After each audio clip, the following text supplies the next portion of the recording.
Barakatha Yahweh, Barakatha Yahushai, Barakatha Yahweh, Barakatha Yahushai, Barakatha Yahweh, Barakatha Yahweh, Ba'ashem Yahushai, Ba'ashem Chakadash. I want to say double honor to the apostles and the elders of Great Millstone that rule well.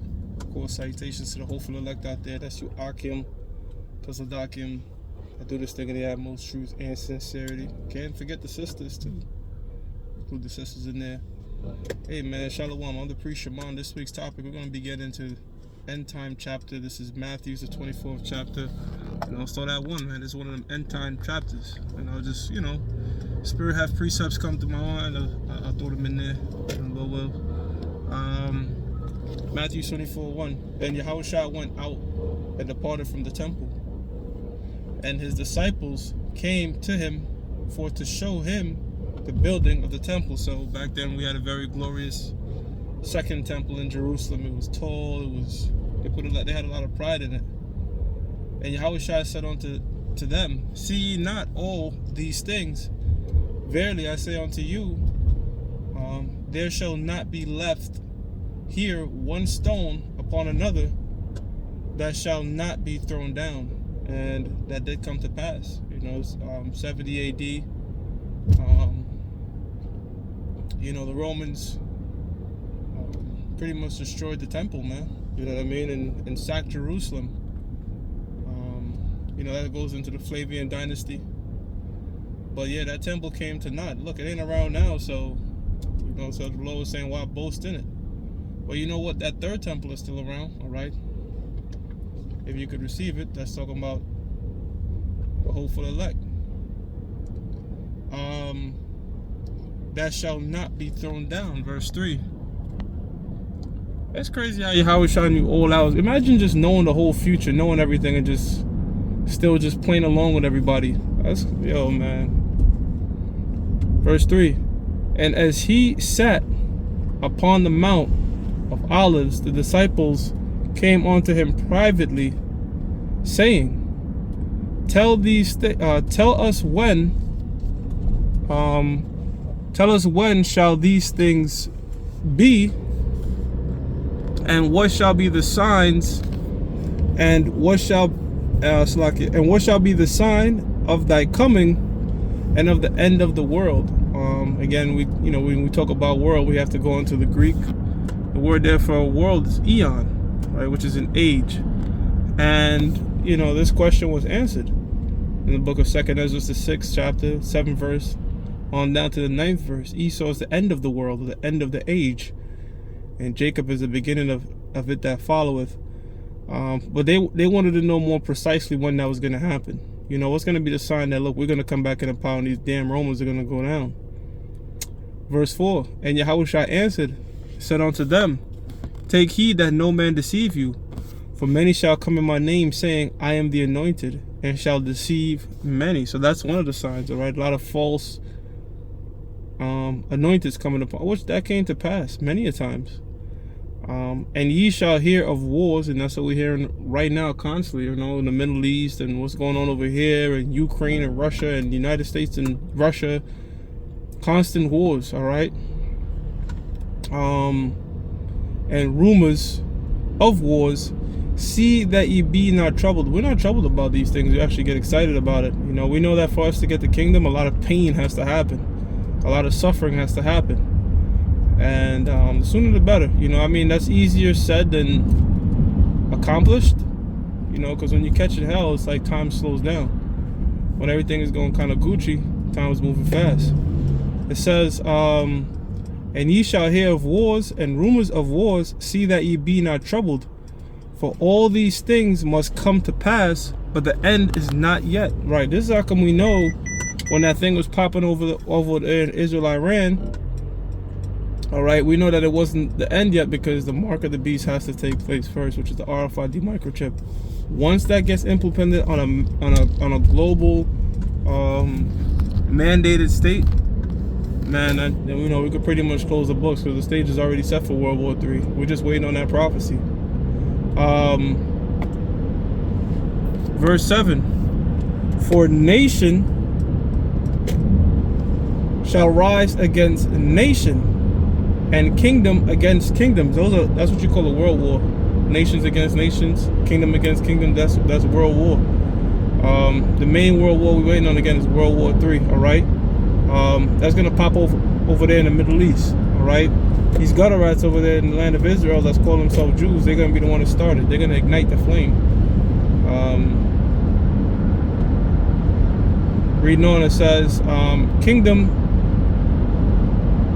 It says, and there shall be famines and pestilence and earthquakes in diverse places. Right, so we've seen a bunch of earthquakes. Hell, we have floods over there in Dubai.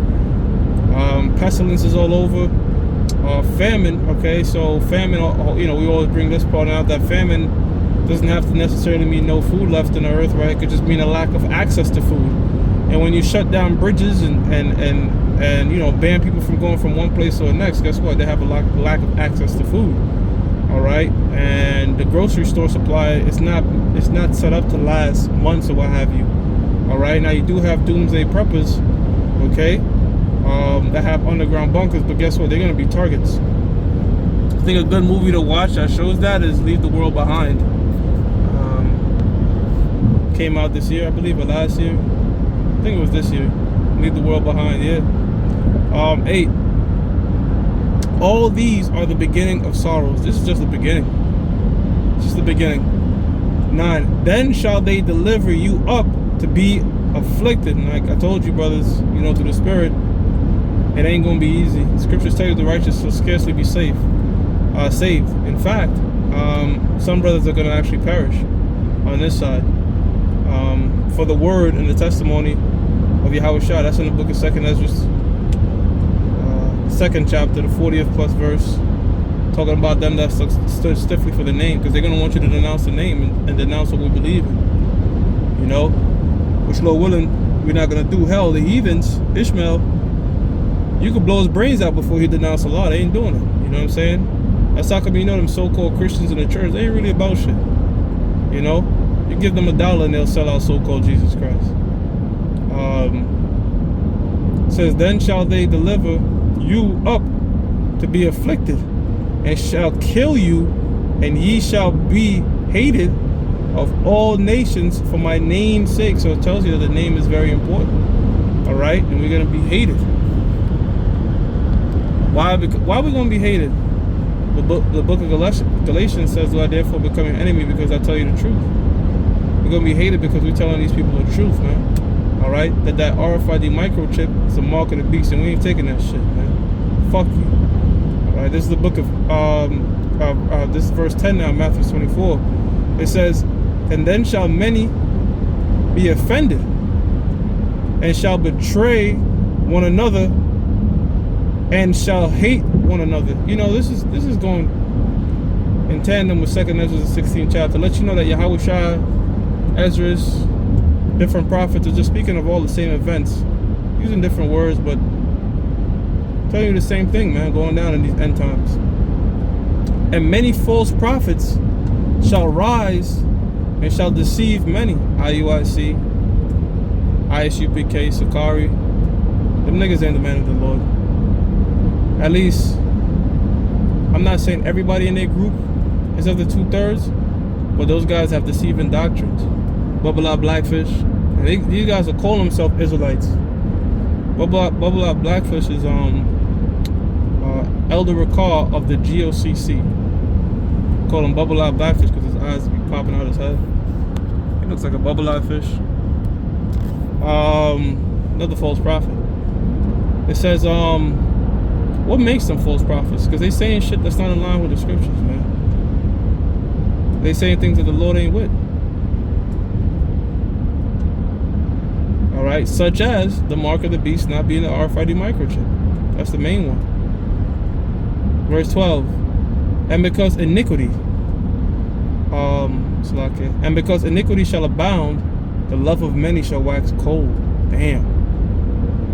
The love of many waxing cold. Yo, you see some of these crimes on CCTV going on right now? You got these 13-year-old teenagers knocking out old ladies and robbing them. Just the other day in the Bronx, some dude got killed. My wife was telling me some dude got killed because his father was taking too long to move out the car to move the car where some dude was double parked. I mean, I'm sure there's more to the story and shit, you know. These niggas be aggressive and emotional, but it led to somebody coming out the car and stabbing the dude up because his pops was taking long. Yo, man, you really gotta be wise on how you move in the society, man. Alright? You really gotta be wise. Be mindful of how you speak to people, because these people got demons on them. And yeah, we're in the truth, but don't tempt the Most High. Use wisdom, man. These 3 phases. Sonny Francis told his son Michael Francis to survive jail, and his wise words: please, excuse me, and thank you. Alright? Scriptures tell us that we're sheep in the midst of wolves.